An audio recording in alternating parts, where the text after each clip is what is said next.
Hello and welcome to The Great Game, an Australian Megagames podcast. I'm Jack, and I will shortly be joined by Pat to interview Tom, Chris, and Zane from Very Large Huge Games about their Megagame First Contact, the 200-player Megagame about alien arrival.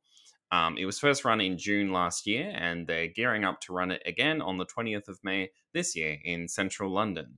Which should be an absolutely amazing experience. So I definitely recommend that if you're in the area, check out www.verylargehugegames.com. Tickets are still on sale now, so I think if you get in, you'll be able to get there, which should be awesome. In terms of news closer to home, God Emperor will be running in May, so check out the Sydney Mega Gamers if you're interested in joining in for that one.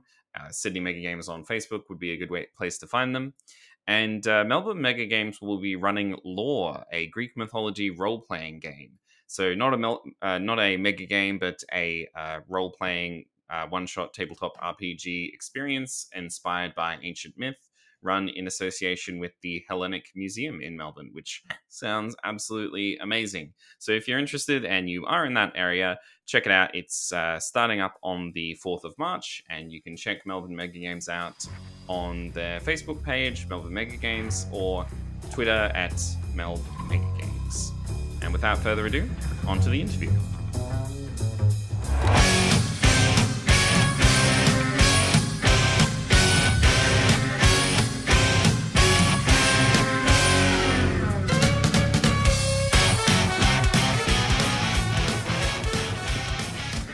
All right. So Zane, Tom, and Chris, let's start with you, Zane. Give us a brief introduction of yourself and how you got into the mega game scene. I'll keep it very, very brief because, as someone just said a minute ago, there's a whole bit about me on the Mega Game Assembly podcast. So, yeah, I got into mega gaming about 7 years ago, designing and running games in the south of England. Fantastic. And how about you, Tom? Last time we did an introduction on a podcast, we all made a very funny joke about how we got into mega gaming in different ways through playing this weird game called Watch the Skies. So I'll try and spare you that. But I got into mega gaming because I watched a video of a game that looked fun called Watch the Skies, and then I just started turning up to things and enjoying them. And then at a certain point was like, because I was never a designer or anything, and at a certain point I was just like with some of my friends, Chris and Zane and Matt and so on, we were just like, we should run Watch the Skies again. And then I suddenly became a game designer, and that's that. Classic. Awesome. And how about you, Chris? Yeah, like probably everybody, I saw the famous video, got into it after that, and I haven't got rid of me yet. So yeah, somehow I've fallen into First Contact. So yeah, all good. And that's a pretty significant run for you all, 2016 onwards. Zane, obviously, we will link to that interview that you did with Mega Game Assembly, talking about yourself for an hour and a half. But for the other two, Tom and Chris, was this First Contact, was this your first time actually doing the design work, or did it come earlier? Yes, yeah, and it was so. The genesis of the game was actually Chris and me, and we were in the pub. We'd been in the pub several times after several other games, and we were talking about how we got into it, and we were like, that Watch the Skies game was because Chris played in the fourth run of it, which was the third big one, and I played in the second or third run. I played in two of the big ones, and Chris played in the other big one, and we didn't cross over, and then we started crossing over other games. And we were talking in the pub, that was really good, we should do that again. And then we were like, why isn't anyone else doing that again? And we were like, after about the fifth or sixth conversation, we were like, oh, we're going to have to do this again. And that really, I mean, from my perspective, that really was it. Like, I play a lot of games. I play quite a few mega games, quite a few sort of board games, video games, all that sort of thing. But except as a kid trying to basically copy word for word Games Workshop rules, I've never really done any games design. Yeah, it's funny. Actually, I had a similar epiphany when I started getting into board games and then this design stuff. I remembered back, I was like, wait a minute, I was kind of doing this when I was like a young teen, but really I was just copying stuff blatantly and not making anything new up. But I'd been doing it all along and not realizing. Yeah. My parents dug out some rules I'd written to play with, like these kind of medieval knights and Saracens that are probably not on sale anymore because they're presumably quite racist. But I had this whole system where, like, basically you were rolling like six-sided dice and so on, but I had forgotten to put like to hit, to wound, and to save rolls in. So if you attacked someone and you rolled a 4+, they died, and so none of the games worked very well because it was just you'd advance and hit someone with a sword and they'd be dead, and it just wasn't satisfying. And I've taken that design philosophy into my mega games. Right. Yep. Excellent. So you decided to jump into the deep end then, with your first mega game being a 200-person one. Yeah, pretty much. Yeah. So I think we were heading for 300 to begin with. We were talked down from that. Yeah. Well, so the original plan was just to talk to Jim, who is just a guy who we all know, who turns up to games and so on, and just be like, look, can we run Watch the Skies again? But we want to tweak it a little bit because we didn't say we felt the science didn't work, but we were like, we want to tweak it a little bit because there's some little things about it that maybe we could sort of change very little, but we just want to run it again. And we started, and then we got it, and we were like, this bit's missing. Well, maybe we'll just write this bit, and we'll write this bit. And then suddenly we were like, oh god, we're going to have to design this whole thing. And at that point, we started, we were talking to Matt, and Matt was like, I've got this concept for the aliens. So we brought him in to design, and then we spoke to Zane, and we're like, we just need someone to do the science a little bit. And Zane was like, yeah, I'll just come on and do the science. And then 2 minutes later, he was absolutely integral to the whole thing. And we were doing like a total rewrite. And then that total rewrite became a completely different game. Yeah. I'm sorry. It would have been a far simpler exercise if you'd have just run Watch the Skies. But you can't keep me away from these things.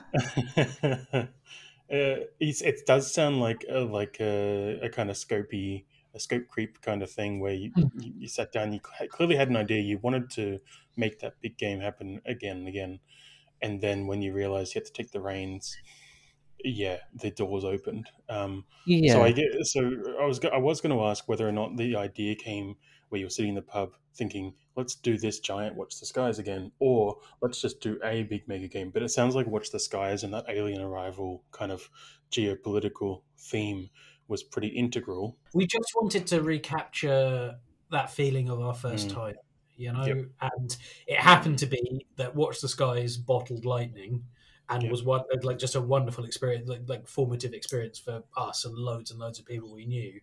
But like, I don't think any of us really had any proper idea about like how it was, what the kind of superstructure of it was, or how it was underpinned, or indeed how like game design, even in the small space of mega games, had kind of come on in so many ways since the game was written in 2014 and 2015.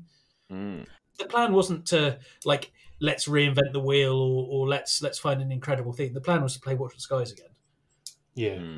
200 with 300 people, and then we saw that there were lots of roles in the really big Watch the Skies that had slightly uneven experiences, and we were like, oh, we'll just cut out the Pope, because the Pope always ends up in space. The Pope's always on the moon, and that's his entire day. It's just a guy in a robe on the moon or on a balcony in a theatre saying, hello everyone, I'm the Pope and I'm on the moon now. Yes, okay. And then there's like loads of NGOs which sometimes have tricky days, and then you kind of drill down and suddenly you're like ripping entire bits of like cabling that you don't understand what it does out. Yes. Yeah, and I think that's what a lot of people's experience was. It's interesting that your team followed that same experience, whereas others like Jack and I, we both did the same thing, but it was more about us looking at Watch the Skies rules and not really getting it because we had never run it. We'd never been part of a mega game ourselves, let alone Watch the Skies. And for someone who isn't already in the scene, you look at the rules and a lot of it just doesn't really click into place. So you naturally just start to pull bits apart and try to make it make sense in your head. Absolutely. I think I had exactly the same experience because I ran a game before I ever played one, and then designed a game, and you have to sort of pull it apart to try and understand it. It's the only way to comprehend it, is you have to sort of pull it apart and try rewriting it. I think it's probably at that point that we sort of stepped back a little bit and said, what is it we're actually trying to achieve? And it was actually setting up some sort of high level objectives for us of what the kind of experience was we wanted to create. Right. We wanted to sit back and go, actually, that big experience, that first time, that large mega game of hundreds of people, that buzz, but actually, what is it that's got that lovely feeling about Watch the Skies? Is it a blockbuster? We want to recreate that sort of blockbuster movie feel, and also try and bring more people into the hobby. And those were sort of two of our sort of guiding objectives, which really helped sort of write those rules and sort of shape the game we ended up with. Awesome. So what are the big points that this game diverges from Watch the Skies in? What are the big changes that you ended up making? In summary. I think it's not sort of how different we are from Watch the Skies. I think Watch the Skies is the inspiration, absolutely. But it was quite clear what we were trying to do was different from what Watch the Skies was trying to simulate. And it was at that point with those sort of high-level objectives of, actually, we want a blockbuster movie. This is Independence Day, all those. It's Arrival. It's all those movies. We want every player to feel that they are a part in one of those films. So with the changes that you did make to change that experience to meet those objectives and give the players what you thought they should get out of it, were most of your changes thematic, the story-wise, like about the story of the game? Were they about the mechanics? Probably a little bit of both. Okay. Yeah, I think the mechanics sort of underpin the theme. Originally, but certainly before Zane came on, and I was like, well, Jim's design philosophy is as lean as possible, which is because he's got loads of experience designing these big games, and he knows full well that the more complexity you layer on it, the easier it is for everything to fall over. And I didn't know that, so I was just like, the combat in Watch the Skies felt very flimsy, so we'll beef up the combat system, we'll beef up the science research, and we'll beef up the corporations, and we'll beef up the UFOs. And I'd say probably about 75% of the things that we beefed up, we then ripped out ourselves after we realised it wasn't working. In the end, it turns out simplicity is really good in a game of this size, because otherwise it does fall over. It's just we built it up and then simplified it down into a different shape. Yep. If that makes sense. So we haven't taken the same conclusions about simplicity as Jim. So it's a thematically fairly parallel game, but mechanically there's not that much similar. The interceptions are pretty similar, to be honest. No, I think we also, one of my big things, I mean, I'm not a designer. I'm not going to even try to claim to be. The guys are much more on the mechanics than I am. I'm more admin bitch. But I definitely felt that we should have stronger briefings. And certainly, I mean, the biggest team is the US in the game. And if it's full, it's 11 players. So it's a huge team. And their briefing document is like, I don't know, I think it's now hit 5 pages. So they've got lots of objectives they want to hit. Obviously, not all of them they can hit. There's only 11 of them. They've got to try and manage a lot of things on the day. But it was to give every team, even if they're a small team in Africa, every team something to do, they could hook themselves into and get a great day out of. Because sometimes you go to a game and, you don't know what you're doing and it's very difficult. But yeah, absolutely wanted to make sure people had things to hook themselves into. Yeah. And that design conclusion of, okay, everything needs to be a bit simpler, I think that's a pretty common one. Most people we talk to, and definitely myself, have come to in designing games. Did you find it a challenge to differentiate between making it simpler but also keeping it clear? Because I feel like often once mechanical design becomes simple, it also starts to become vague and sort of fluffy and interpretive. Did you run into that, or was that just part of the course? Zane will probably want to say something about this as well, but actually, no, I don't think we found that. I'd say mega game design traditionally in this country has always been like a one-man band thing, and it's sort of auteur type thing, and that is great for strength of vision and sort of moments of inspiration and so on. But actually, it can leave big old holes in your design, and there are. I think everybody's played mega games where they've wanted it to work more than it actually has worked, which is something that seems to be less of a problem in like other places because there's less of that particular design culture. And so we were really aided by basically having four of us to kind of bounce the design ideas off or to talk it through. So actually, we found that we could cover way more ground, and we therefore have what I think are pretty satisfying mechanical interactions between pretty much every role in the game. There are some roles that aren't really meant to talk to each other, and therefore they won't have much to do with each other, but everybody has like a web of meaningful interactions they can have with everybody else. And Zane put a lot of work into making like the science game and the corporation games talk to all the other parts of the game, which are maybe like their secondary goals. So I would say in that simplicity, we have tried really hard not to just hand wave it and say, well, Control will sort this out. We were just actually, Zane and I, before this call, were going through the corporation handbook, and there was one thing where we deliberately in the first run left it nebulous about how you reincorporate in another country, which is a tiny little rule, and it mostly affects certain corporations' objectives. And we actually mechanized that because we realized it's something that if you leave it up to Control will be differently applied and therefore unfair. And so we've taken that, I think, principle through. Am I right? And unfair for the Control to have to come up with it in the moment. I think that's another part of that. Is actually the more you can keep it simple but codify it, the more you're supporting your Control team. I was going to say, in the heat of the moment, we all know what it's like when you're running a game and you've got loads of questions being thrown at you, and you're trying to kind of fill those holes. It can be quite difficult, and it can be a sort of almost a make and a break of some games, because if you make the wrong call, it can impact the game quite badly. Whereas if you've actually codified that into some simple rules, it really helps. And so we have to say we were really supported not just by us four, but the wider community as well, who helped sort of play test and things like that. And they in fact helped come up with some mechanics for helping the Control team adjudicate stuff. A little sort of simplified cost system for if players want to do this and it's got this kind of effect, make them pay this kind of thing. And little bits like that really helped.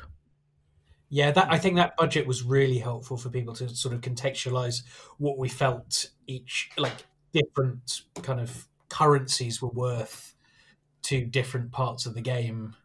And that kind of, it gives you a yardstick about, am I about to massively overcharge someone for something just because I'm unfamiliar with, the system of grace and favor that the science works on, rather than the system of mega credits that the national budgeting works on. That makes total sense. That sounds really useful. This is skipping ahead a bit, but how many Control people did you have in the game in total on the day? I think it was something like 35. A few people weren't able to make it in the end, so we were a couple of people down, and actually we did notice the kind of because we have like liaison roles at the map whose job it is basically to run around all the other parts of the game and report stuff on the map that's affecting people's GDP, so like report that feedback to the GDP map, so people are actually like losing income for unresolved crises on their map. And the maps that had the liaison functioned better with those kind of mechanical rules than the ones that didn't. Some people either made too much money because they weren't being charged, or lost too much money because they were being overzealously charged. Right. So how did you handle the communication between such a large Control team? Did you find any issues of things not being communicated or across the game or things like that? Because I can see it being a huge problem in such a large mega game. We set up quite a solid structure for our facilitators. So we slightly rebranded our controllers for facilitators, and we set up sort of a bit of a structure around it. So we had 3 different type of facilitators. We had a sort of plot or narrative facilitator, a mechanical facilitator, and a liaison facilitator. So the plot ones, the narrative ones, they dealt with the sort of story points and stuff like that going on.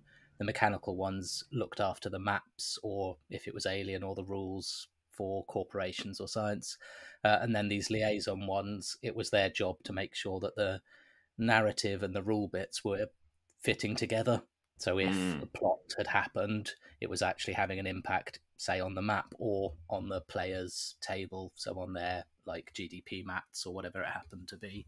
And then above that, we sort of had 2 sort of other plot controls that were looking after, one looking after the sort of human bits, and then one looking after corps and science. So they were looking after the wider narrative, and they would then have a little catch up with all the various other plot controls and feed stories across. And I think it worked okay. I think it could be made tighter, but it worked pretty well. I think we didn't lose too much information considering the size of the game.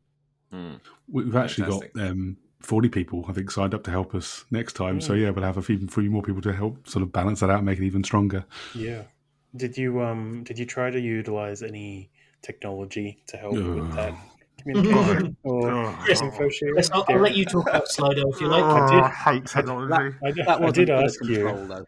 I did ask you if there was anything you didn't want me to mention. But, oh my god, my blood pressure's just raised. So I work in IT as my day job, and I just don't think I'm very.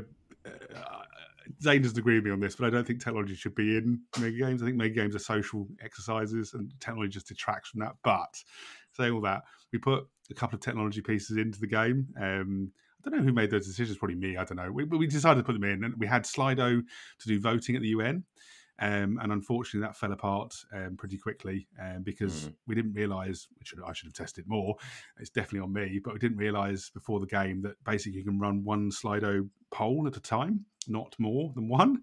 Yeah. So when in the first turn, predictably, the UN came along and said, we want to run 2 polls, but we can't do it. How do you do it? So I had jumped on there and had a look, and you can't do it. So very quickly, by the end of turn 1, Slido was abandoned, and it was sort of I think at the foot of the stairs, the foreign ministers who had to vote in the UN each turn stood there and listened to what the UN Secretary General was saying about what that was going to be proposed to be voted on resolution-wise, and that happened every sort of turn throughout the day after that, after a bit of kerfuffle at the beginning. So yes, basically we stripped it out completely. So now it's going to be a sticker situation, so very, very low tech.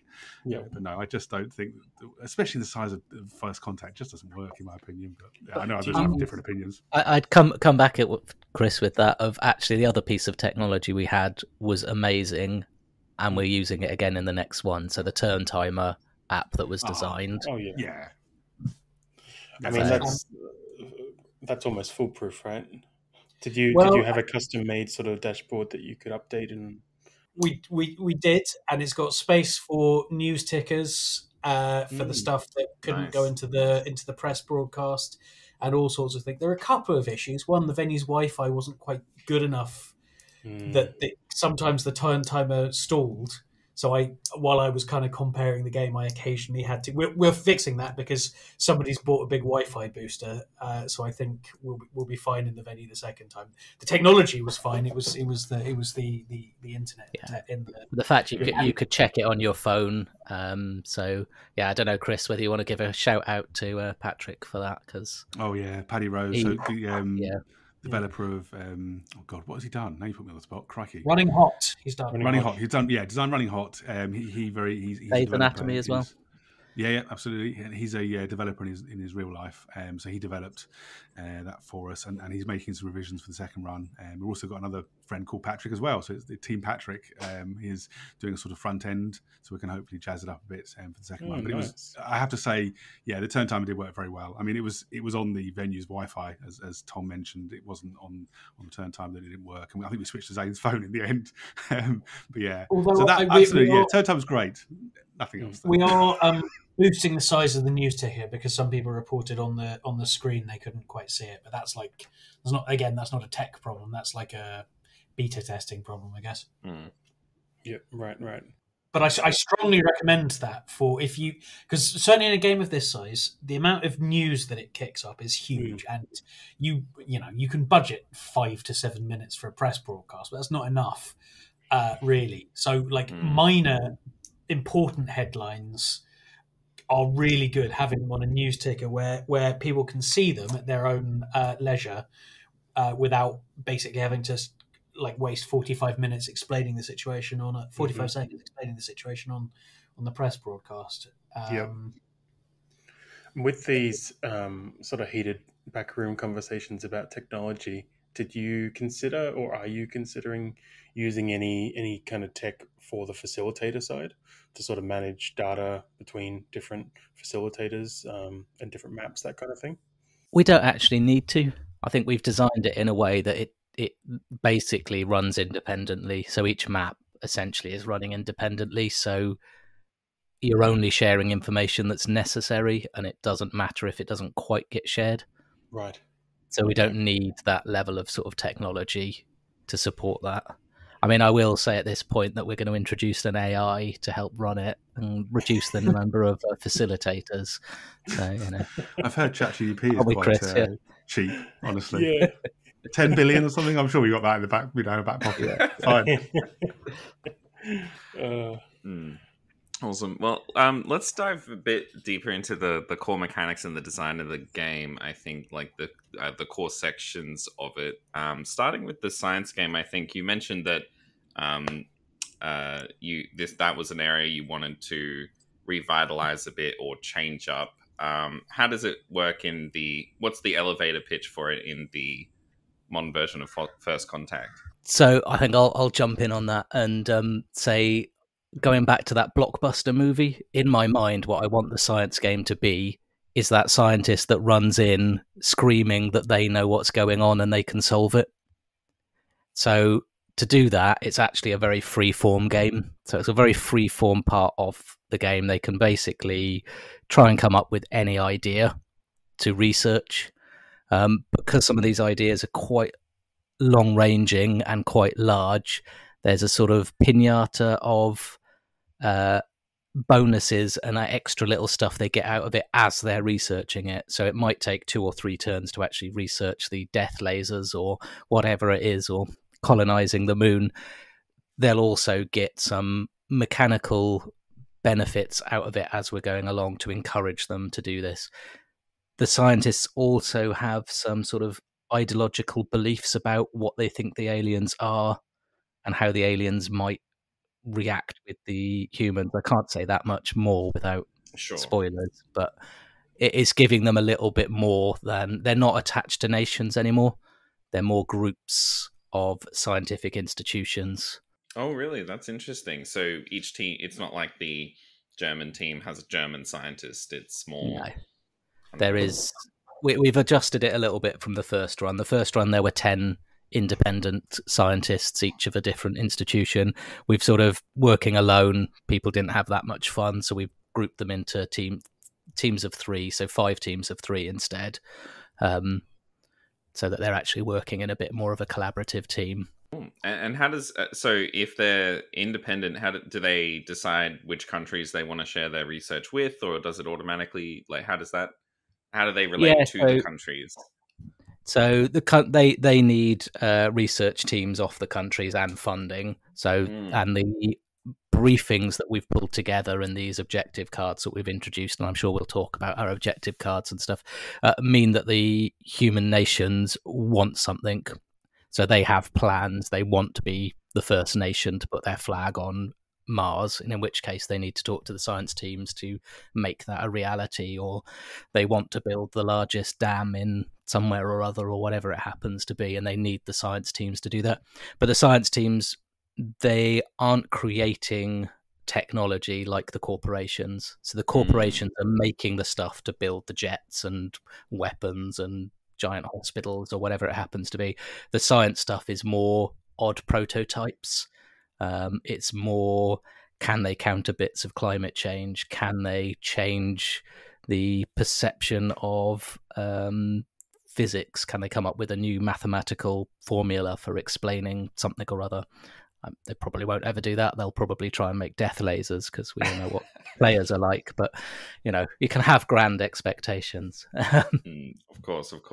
The science game worked, I thought, pretty well, honestly. There were several occasions where people would come up to me mid to late game and say, "Can I do such and such? Can I go and visit the aliens? I've got this atmospheric breathing gills card, or I've got the gills card." I was like, "The what?" Because they assumed we'd written this into the game, but it hadn't. Like the science game just invented outputs that were put onto. We had blank cards, and they could write onto the blank cards, and the science facilitators would kind of sort of curate what rules they could and couldn't break. And there were loads of these things that just ended up in the game that allowed them kind of just the players emergently to do things that we hadn't planned for, which I thought was brilliant. Fantastic. Awesome. So with the corporations then, how did that game work, and how did it link to the science game and the nation game and the rest of the things that were going on? So part of the process of divorcing science from the nations was that the Watch the Skies science is a tech tree, and each of the scientists of the nations is kind of going up that tech tree, and we kind of realized we wanted to divide these. So the corps get the tech trees, and the corps sometimes can end up just being like sales bots who are just helping other players along. They're kind of Sherpas for the nations to reach the top of the mountains or whatever. So we fleshed out the corporation game. They have to get, like, it's a fairly sort of common trope, is they like corporations in your game have to increase their share price, and they're competing against each other. But they just now have loads and loads of different ways of boosting their share price. Like nations can sell them mineral rights, and they can persuade them to give them like tax breaks, and there's loads of little points of kind of communication. Like the scientists need them for some stuff, they need the scientists for some stuff. Like so their tech trees are blocked in certain areas, and they can only actually access further up their tech trees with stuff from the science teams. So they have to go and work with the science teams, i.e. help give them funding because they've got lots of money, and then the science team can give them bits of breakthrough which will allow them to get to the next bit of advanced technology. And so the corps are still like a large part of the game is spitting out stuff that like text that nations can use to basically kill each other. But we've tried quite hard to give them civilian techs, like economic techs and so on, and other stuff that's useful. And we basically also devolved all of that output into action cards. So they have these tech trees. There were 8 tech trees in the first game. That may be reduced slightly. 8 tech trees and then some advanced tech trees. And these, you research, you go up the tech tree, you research stuff, then you have a certain amount of manufacturing you can do each turn. That generates, you can use that to generate whichever cards you want, and then you go and sell those cards to people. And some of those cards in the first design were too powerful, and some of them were not powerful enough. And this evening before the podcast, actually, we were going through them and deciding which one should stay and which one should go. Of course. The other key difference probably with the Corp is they don't actually use money to build stuff. They've got a preset amount of build points, which they can increase, which allows them to produce these cards. So there isn't this sort of infinite loop where they start getting so much money they can build more stuff because they're pumping more of the money into their build, and they can just buy more and more of these cards to sell. they're actually all sort of not limited, but they're all sort of kept on a sort of equalish output range. So no corporation is running away because it started making money early on. That makes sense. That's definitely something I've seen in a lot of mega games, is the infinite money towards the end of the game, or the moment when you just end up producing so many resources that it starts to get out of control.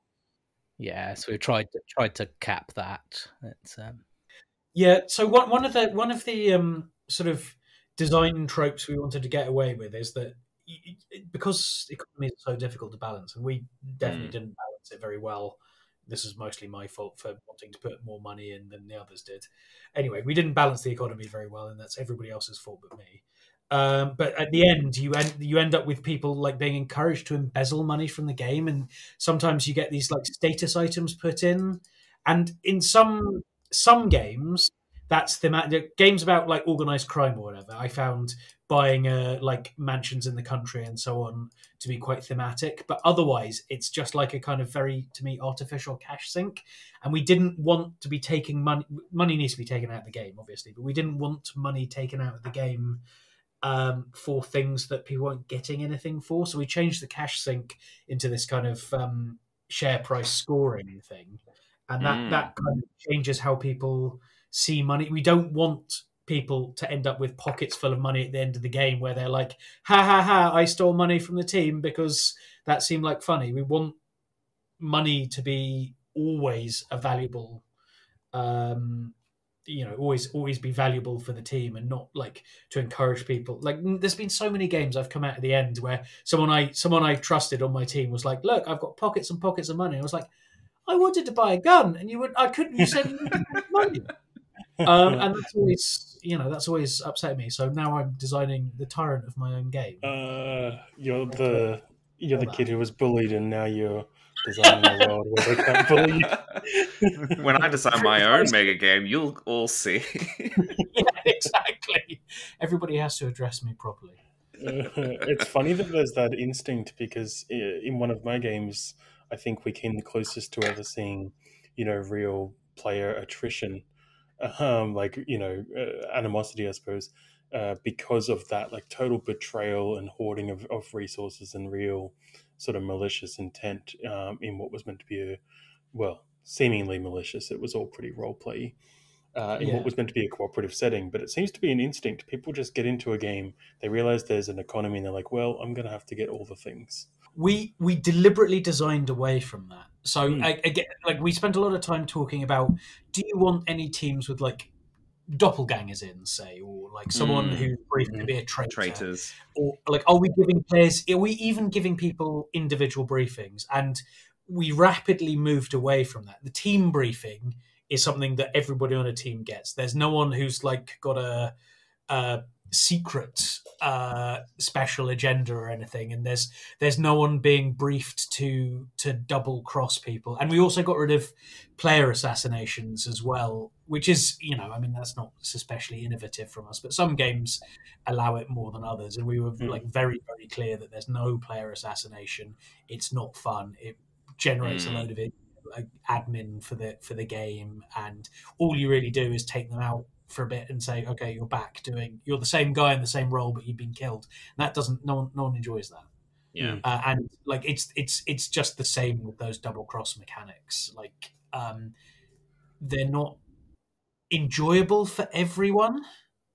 A similar example, right? So like, in a game like this where people aren't sort of playing Rambo, they're just playing like Mr. Defense Minister or whatever. But sometimes you get like NGOs, or you get like terrorist organizations or something where you are playing individuals, and that's kind of unfun asymmetric play. We realized, like, if somebody's job is to blow up infrastructure in a game where you're not targeting individuals, you're targeting armies, only one side of that equation is having fun. Right. So we made a lot of decisions to take the personal out, and to make it really, really like high scope stuff. Team focused. Yeah, team focused, exactly. Where like you are playing the government of a country, not the guy who happens to be the Home Secretary of England, Britain rather, not England, obviously. That makes total sense. Awesome. And finally, I think we better move on to the war map. I'm very interested to see how this worked in the large scale mega game. How many different kind of map sections did you have, and how did they work on the day? I'm conscious I'm talking a lot. Zane, you can take this if you like. Otherwise, I'll just keep babbling. So we had 5 maps, 5 regions, with about 5 teams around each one. A couple of the maps had 6 teams around them. That's essentially how it worked. And a fairly simple sort of just move your troops around a couple of spaces. Each kind of country had its own borders, and you could move 1 or 2 spaces each turn. That was the sort of really simplistic bit. And then it's a very simple, each unit has a strength, and the team with the highest strength is the winner. It was kind of, that's how simple we ended up being. There was a little bit of variable from a card draw that might give you a little bit of a plus, just to give you some variable. And then the action cards you could play that you'd bought from the corporations, to help adjust that battle. So, did you have any limit on the action cards, like how much you can play each time? Yeah, so you could only play action cards equal to the number of units you had in the conflict. So that makes sense. You were limited by how many units you had, and your units as well were not. You couldn't buy it. It was kind of within the scale of the game, and quite common for sort of Watch the Skies as well. Really, that the scale of the game means you can't buy new armies particularly or invent new ones. So every nation had a sort of a military budget, and the amount of military budget they put allowed them to deploy a certain preset amount of units. So if they dropped their budget, they had to bring people off the map. If they increased their budget, they could put more units on. And once units were dead, they were dead. That was it. But we also had a very similar interception sort of air combat, as in Watch the Skies. Aliens arrived as sort of radar tokens, so we used round poker chip ones, 2-sided. So the alien ones had a radar blip on one side and then the type of UFO it was on the other, and the interceptors had whether they were damaged or undamaged. And the aliens in the sort of end of the phase would come and put their radar blips down, and then at the beginning of the next turn, the humans could put their interceptors down, flip over, see what they'd actually managed to intercept, resolve combat through a simple card. So nice, fairly similar to what Watch the Skies was, but it's a good mechanic. Sort of why change it? We did think about it, we looked at it, and it's a slightly different card draw, but it is essentially you draw a card and you see how much damage your unit inflicts on the other one and how much the other one managed to dodge. The real difficulty, well, difficulty is the wrong word, but the challenge is getting feedback from the map, which is really only meant to be attended by like operational military commander players and the alien players whose job it is to go to the map as well, and the rest of the game, because we have like quite a lot of relatively complex simulation about all the different crises and stuff and how that's meant to feed back onto your like GDP and so on. And we really want the map to feel more than just like a kind of battlescape, especially as the game isn't really set up for people to be constantly going to war with each other. I mean, we'd like a little bit of that, but not too much of that. And so that's again where the kind of liaison control come in, and their job is to kind of inform people, oh well, you know, there's a huge drought affecting the entire region, and there are refugees coming into your country, and so on and so forth. And like, we're looking at ways to boost how that went, because it kind of went fine, but it was kind of not evenly applied. But like, I really think there's a lot of potential in these games to make the map more of a focal point than just a place where fighting happens. Right. That makes sense. Awesome. And I wanted to get into these objectives and the goal cards that you guys devised. I heard you talk about them on the Megagame Assembly podcast a bit, and it's actually something I've been looking at in my own designs. So I'd love to hear, what was the inspiration behind these, and how did they work? So the inspiration was the sort of fishing wars between the UK and France, which I don't know how aware you are over in Australia of the conflict between fishing rights between us and other nations, but Not at all. there have been actual sort of fights, and fishing boats have got in trouble and stuff like that. So it's quite a volatile. Conservative MPs love to like make a big grandstand about how like the Johnny Foreigner is coming over and taking our territorial water. Stealing our fish, yeah. So that, I mean, what came to me was, wouldn't it be great if there was actually a card that said fishing rights, and actually you were trying to get hold of that card? Because in my mind, as the French player, I'd be like, we need that card. We're briefed to have the fishing right card, because there's a difference between having a briefing that says you should have the fishing rights. That's fine, but actually having a physical object that you want in your possession changes it, I think.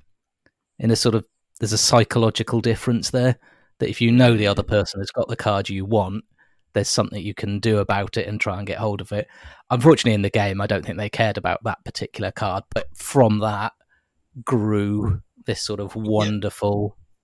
It was a real eureka moment for that, because we really, really like went to town on it, and there's objective cards of all sorts now, and some of them worked as intended and some of them didn't, and would sort of I think that's as much like down to each individual, how each individual player has like responds to it on the day. But some of them worked an absolute treat. There were some where people were just fighting over stuff all day, and there was there's one actually. I don't want to talk about too many of these because it's spoilers, but there's one that's kind of relevant to you guys, because there are some.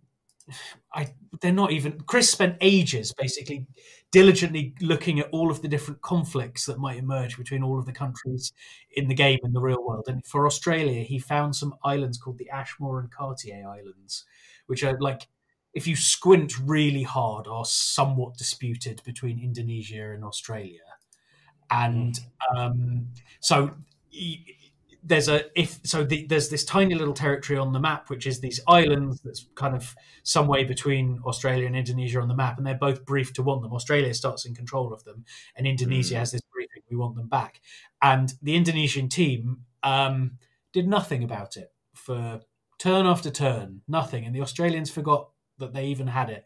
Then in turn 7, while the rest of the world was going absolutely to shit, Indonesia invaded in force, conquered these islands, got their little GDP boost from it, and the Australians were like, "What is going on?" And that was just a really brilliant moment for everyone. Like the Indonesians, who might be considered one of the smaller economically nations, not population, but economically smaller nations in the world, had a real moment from that, and they'd put loads of planning in and all sorts, and it was just it's really satisfying when you discover that people have enjoyed themselves.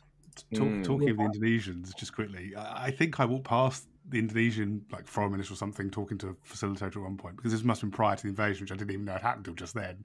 But the facilitator was saying, "Oh yes, you've got your people on the island now, but the Australians are offering them citizenship. What are you going to do?" It's just, I just walked past as this conversation was happening. It was brilliant, because how would you respond to that? You're going to offer them your own citizenship instead, for money, not to take the citizenship. It's fantastic. Love it. We're just on the objective card 1 second. I think the point of them was, it sort of didn't matter if people went with them or not. It's the fact that they're there to jump off and get involved with other countries. They were sort of there to say, look, you can go and talk to this country. If you don't really know what to do, you've got a brief that says go and get this thing, or go and ask for this card, Because to take the fish example, sorry, Chris. No, if you brief England and France to fight over fish, but you don't give them anything for it, maybe one of them will say, "I'm here for your fish," and then they'll laugh and nothing will happen. But largely it's something they can ignore. But if there's a material object that they're told to get, and there's a tiny little economic bonus or some other reward for it, people are much more likely to go for it, and Mm. it's just like a lever to pull an incentive and so on. Yeah, the fishing card was inspired. I mean, Zane thought it up, but from that branched off all sorts of other objectives. Like we had various looted items, obviously from the 1800s, when the British and the French and the other colonial powers were running around stealing various countries' artifacts. Like we have a lot of those in the game. For the second run, we've now spun it out to the Olympics as well. So it really is. It really made it, because it's obviously you have some smaller countries like Indonesia, say for example, or some African countries. Like what do you want them to do? Like in the game, you can't. They're not huge military powers. They can't fly off to the moon because they don't have the technology necessarily. So what do you give them to do? And yeah, the fish card just kind of inspired all sorts of wacky ideas and things we could do, which was really good. It sounds like it achieved exactly what you were after, and I feel like it's going to end up in Megagame design vocab as the fish card. I would love it to be the fish card. Yeah, totally. Yeah. That's what we call it. I'm just wary of time. I'm going to run through a quick little fast fire of questions just about how you ran things on the day, because I'm keen to get to talking about what work you've done on the game since then, leading into May when you run this again. But just on running the actual day, we've talked a little bit about communication, the logistics, people not showing up. Broadly speaking, for each of the three of you, how was the experience of running it in comparison to what you thought? Like, did it meet your expectations? Did anything catch you sort of left field, or did it kind of happen the way that you expected after playing in these things so many times? Can I? Yeah, I was just going to jump in. I think, to be honest, it went incredibly smoothly. Like, I've run a few games before this one, and I was expecting it to be chaotic and difficult, and it ran disappointingly smooth. I felt that Chris and Tom needed to learn how difficult it could be, but no, it was logistically a real smooth sort of operation. Yeah, it was so smooth that I became about, I don't know, a quarter way through the day, I became biscuit facilitator. So I would just want to walk around with cookies and biscuits and give them to the facilitators, because I really had nothing to do. I could have been playing. That's how little I had to do. Yeah, but that was preceded by quite an intense period of prep and boxing up. Before the game, like, oh my god. How long was it that you were working on the game before it launched? A long time. So we had decided to go ahead with talking to Jim about it in the last game we had before lockdown, which was I think the month before lockdown, maybe a month and a half before lockdown. And then lockdown very fortuitously happened. Great time, we all loved it. And I describe this to people who aren't in the Mega Games orbit as like a lockdown project that got way out of hand. And that's basically like, if we hadn't had all this dead time, and I was in a job where I did not have very much work to do if you really got down to it. So I had like loads of dead time just to write and rewrite rule books. So that's the only reason we could do it, because we spent thousands of man hours on it.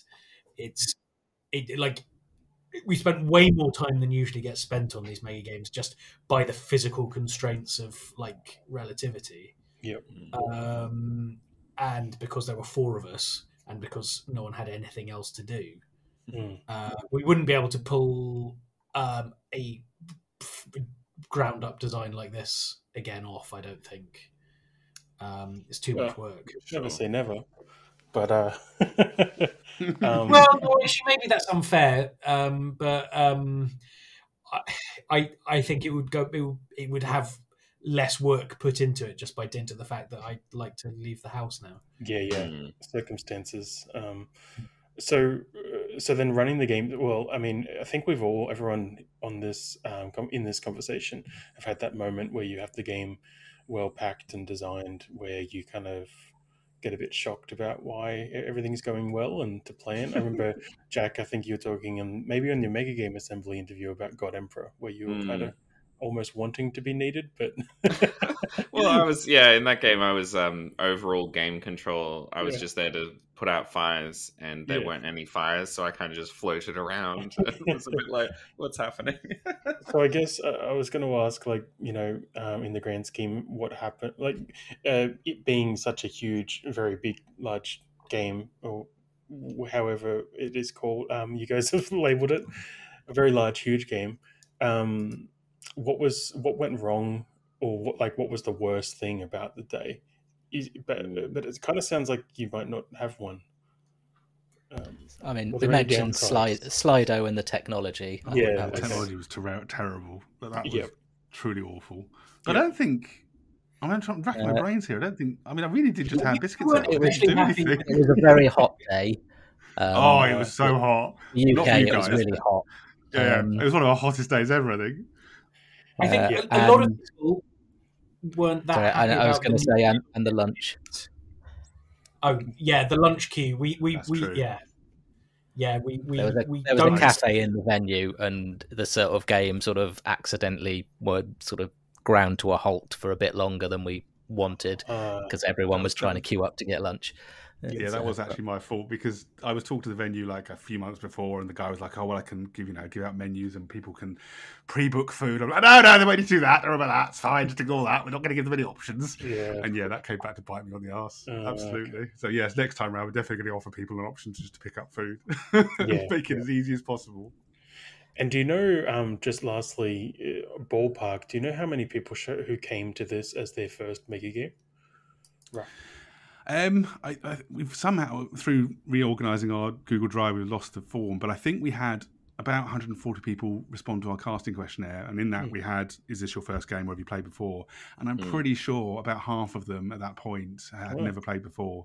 So Tom, you'd arranged to send an email out to London on Board, which is like a big board gaming group here in the UK. I think was it 10,000 people on the list? Something like that. Something. I mean, I don't think it's 10,000 active accounts, but yeah. Sure. But it's a huge, like, for us, it's huge. And I think we got a lot of people from that mail, I believe, because certainly our ticket sales shot up after that, and a lot of them obviously had never played or heard of a Megagame before. So I think that probably drove a lot of new people.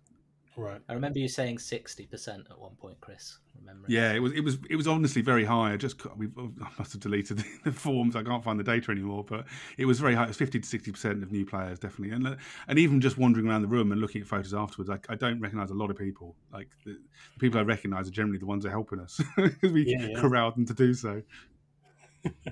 Yeah, we found the UK mega game community is only a few hundred people. I mean, there's obviously like some who come to like one game a year, and there's like the regulars, but it's not a gigantic pool of people by any means. And I think we discovered that quite a lot of people had wandered away in the kind of few years where we weren't allowed outside. Plus, also, I think there'd been some change because it's basically organised via Facebook, and a lot of people have left Facebook, and Facebook has also changed its algorithm, and it shows people posts in. So the main nexus is Megagame Makers. I almost never see posts in Megagame Makers now, and I always used to. I think promoting mega games has become harder. And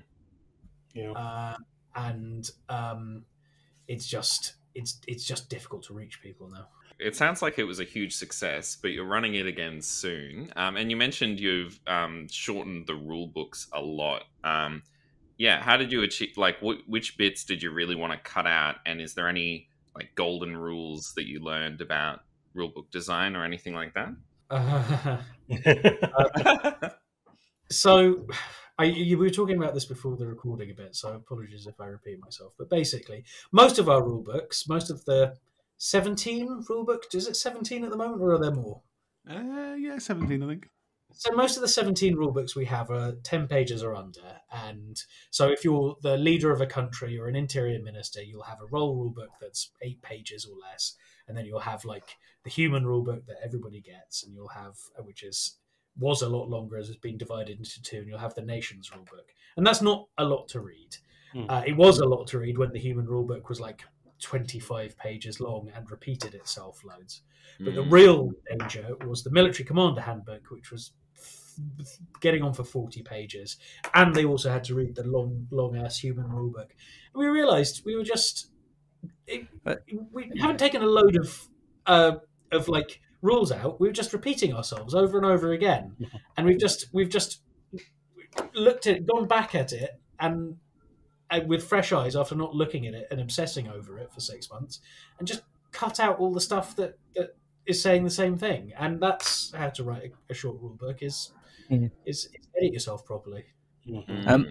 I'd say, because I mean, a lot of this challenge sort of came from myself. I'm very dyslexic, so any rule book that's kind of over 10 pages, I start to struggle to properly comprehend. So it was a kind of like, can we really cut this down? Because other people like myself are going to find it hard to actually comprehend. And yeah, it's all the stuff was useful in there, but in that challenge made us really be quite ruthless in cutting stuff out, and probably more ruthless than we would have been without that challenge. I think it was a fine rule book, but it's nice to cut it down and sort of try and keep things. The other one is trying to use a lot of more sort of visuals. We had a bit more time. So other Tom, who's our graphics guy, hopefully has got some time now to look at doing sort of examples with pictures and graphics. So I think that cuts out a lot. Yeah, one of the things that Zane hit on way too late to really make a difference. Not make a difference. Sorry, that sounds ruder than I meant to. One of the things Zane hit on too late that was really good were these cheat sheets that he did, where basically he boiled down all of the complex combat rules into graphical illustrations and had them on single A5 pages, and that cut through pages and pages and pages of difficult text, because the combat is not complex, but it has, even with that, it has 10 steps if you write it out like very exactly, and that is much better information, much better delivered with images and examples. And we've now incorporated those into the rulebooks, which is partly why the military commander rulebook is about 40% smaller, is because all the waffle, all the kind of hard to explain in words and long paragraphs are gone. Yeah, right. It's just much better. So the big learning actually really is don't give your rule books to a writer, give them to a guy who hates words. That's a good lesson. You know, I sound like I'm being glib, but actually, in all seriousness, it's so much clearer with the visual information what is going on with combat, and like it's a sort of Gordian knot type situation for me. Yep.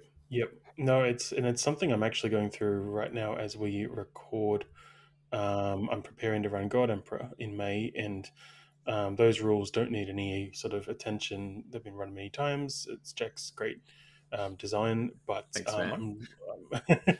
I'm looking at how to prep players for it, and I'm actually looking at visualizing and making some mini videos and that kind of thing for how to explain them. And once you start visualizing some of the operational rules, they're so simple. Whereas I used to think, oh, this is a bit complex. There's a lot of steps. So yeah, it's 100%. It's a key to so much better, like rules design. One thing I'd like to drop in actually right now in an position is our rule books on the first run were laid out very kindly by Nelly from Melbourne Megagames, who was very, very sweet about us, increasingly frantically saying, can you switch this page around? Can you move this rule around? And so on and so forth, because she was doing it out of the goodness of her heart. I mean, we're giving her a copy of the game, which actually, Nelly, we need to do that if you're listening. But you can either have the first edition or you can have both if you like. It doesn't matter. Anyway, she was very gracious about basically doing an unpaid job for a bunch of people right the other side of the world who she'd never met before, and it was very cool, and they looked amazing. Like the whole layout. We got loads of, even though the rule books were too long and a bit complicated, we got loads of compliments on how good they looked, and we wouldn't have been able to lay them out like that. So I just want to name check it there. Yeah, no, that's great. And something I didn't know until I was chatting to you just the other day, and great quality as well. Like I've seen Nelly's work, and it's really there's a trick to how to lay out these books and make sure that people can digest them well. So we'll put Nellie's personal contact details in the show notes. So anyone who wants some free work on the rulebook, reach Poor out. Nelly. She will only say thank you for that, I am sure. Thank you, Nelly. So I guess with the reworks, we're going to sort of delve into nitty gritty of a few things, but really what I was really keen to hear about was, if you could talk about it, was leading up to May. It sounds like you've had this amazing first run. You've revised a couple of things. You've cut out decreased the size of the books to make them a bit clearer. But are there any major overhauls that you're changing ahead of the second run? Things that you've entirely changed or new things you've added? I think the biggest thing we've cut out is probably most of my Crisis game. Okay. Under my instruction, so it isn't someone going, get rid of your bit of the game, Zane. It was just a little bit complex, and I have a little liking of a bit of crunch, but it was a bit too much. Every crisis sort of generated sort of refugees and pollution and things like this, and in my mind, people would be dealing with it in different ways, but the game was too big to deal with that level of detail, so we've cut all of that flavour out, and it just has a single terror type token instead. We still have the crisis cards. There's still a card which sits standing on the map that says earthquake, but it just creates havoc or terror or whatever, rather than refugees and hurt people and disease or whatever it happens to be. So it's just taking that out. So players still have to deal with crisis, but they don't have to really care or remember whether it's refugees or whatever. I might have PTSD about this because we in a couple of weeks before the game, and there's a few things to do still, and one of them was to cut out these meter square boards of centimeter size tokens that Zane just alluded to. So I'm not bitter, no, not at all. It's fine. We'll use them in I'm another over game. it. Don't worry. Yeah, I promise we'll use those tokens. Otherwise, you'll make me eat them or something. You spent literal days with the guillotine separating. It was a Stanley knife. It wasn't a guillotine. Crikey, it was a Stanley knife.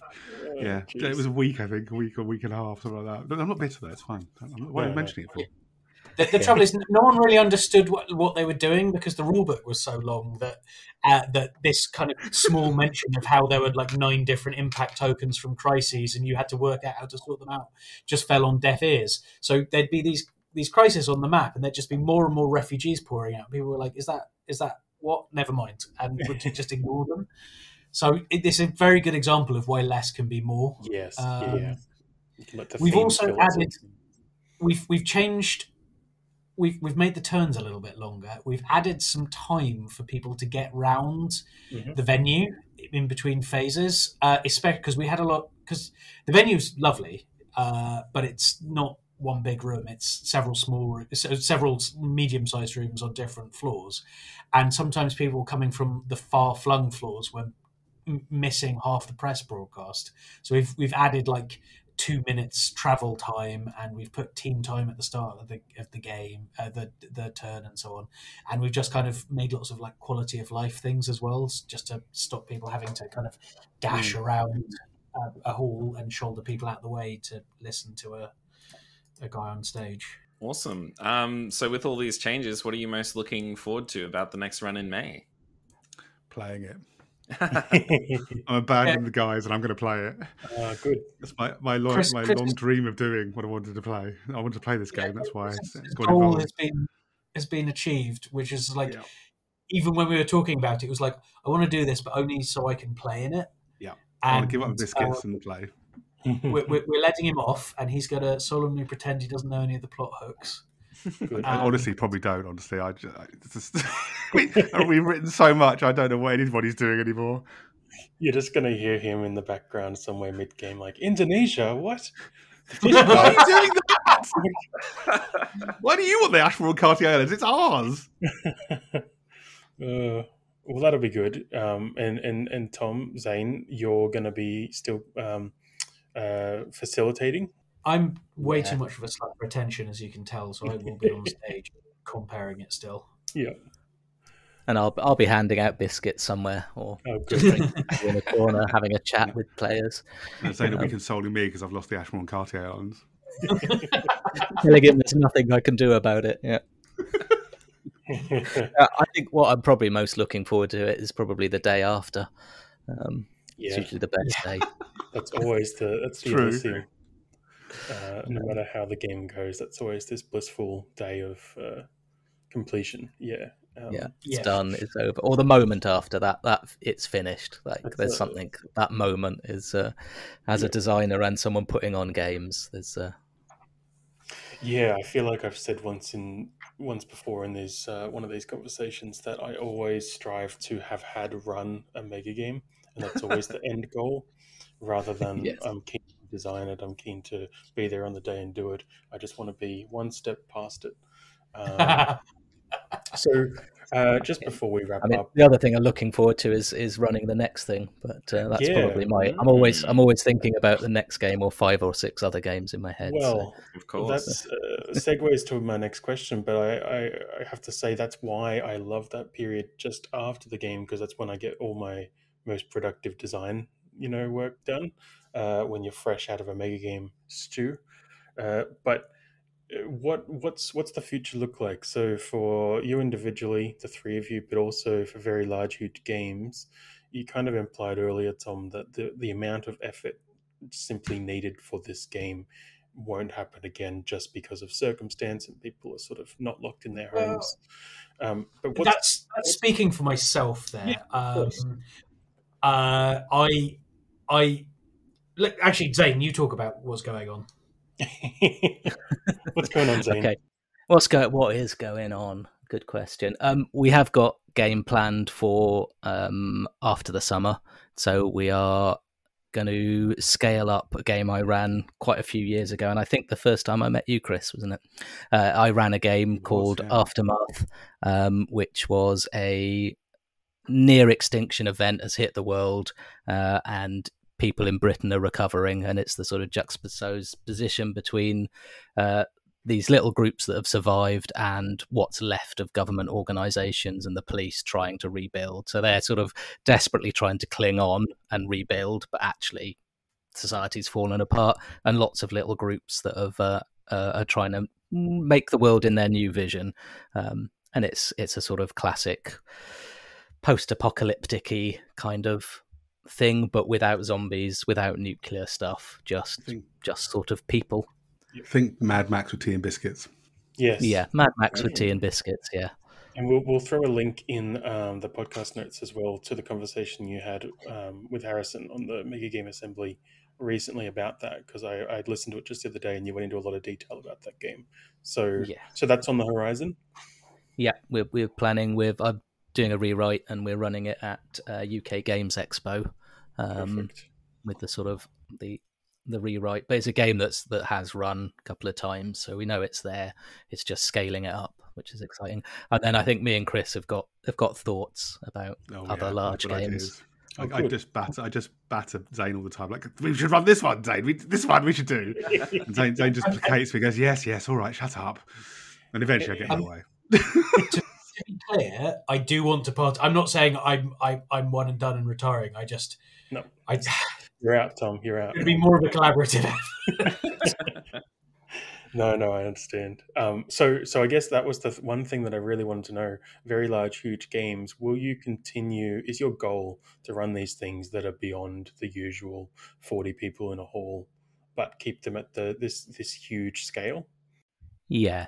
I think I can speak for all of us and say, yeah, because part of that objective is bringing people to the hobby, and the best way to do that is have big enough games that draw enough people in, of a high enough quality. That's a kind of bit I think we forgot at the beginning, that part of our remit is to put them at a premium quality. So components, design, everything feels really nice. So first time players feel like they're getting something quality. Awesome. Great. Yeah, like a blockbuster experience, definitely. Awesome. I think that brings us to a close. Where can people go if they want to find out more about very large, huge games or First Contact? I'll give you Chris's address, and they can just pop around. Please no. You'll find him in his living room cutting up large squares. Exactly. Tiny little squares from massive boards. If people head to verylargehugegames.com, we've got information about First Contact, and in the near future we'll have information about Aftermath as well. Plus anything else we're going to be doing in the future. Tickets are on sale now. They are, yeah. That's a good point, actually. They are on sale right. now. If you're listening to this and you're in the UK and it's before May 2023, then head to verylargehugegames.com. You don't have to be in the UK. You can. Anywhere. If you're in On a Australia and holiday. want to come over, we would love to see you. You can play Australia with me as Ashmore and Cartier Islands. We'll take it. It's fine. Awesome.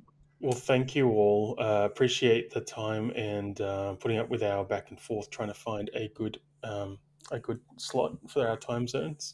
No, thank you. Good luck in May. Maybe we'll have thanks. a chat afterwards and see how things go the second time. Maybe you'll get that chaotic game that you wanted. Yeah, that'd be. I mean, to be clear, the game was extremely chaotic. Oh yeah, and it did end in nuclear conflagration. well. So maybe we'll get a game where everybody just gets along. Well, if Chris is playing this time, maybe that'll all happen a couple of turns earlier. No, I'm a reformed character now. I don't believe in nuclear war anymore. No, I think it's off the cards. Its reputation? Is it a global reputation that Chris? No, I'm completely reformed character. Don't like it anymore. No, nuclear fire's bad. You guys. On that note, thank you all, and we'll talk to you soon. Thanks so much. Thank you. Thanks so much. Bye-bye. Bye bye.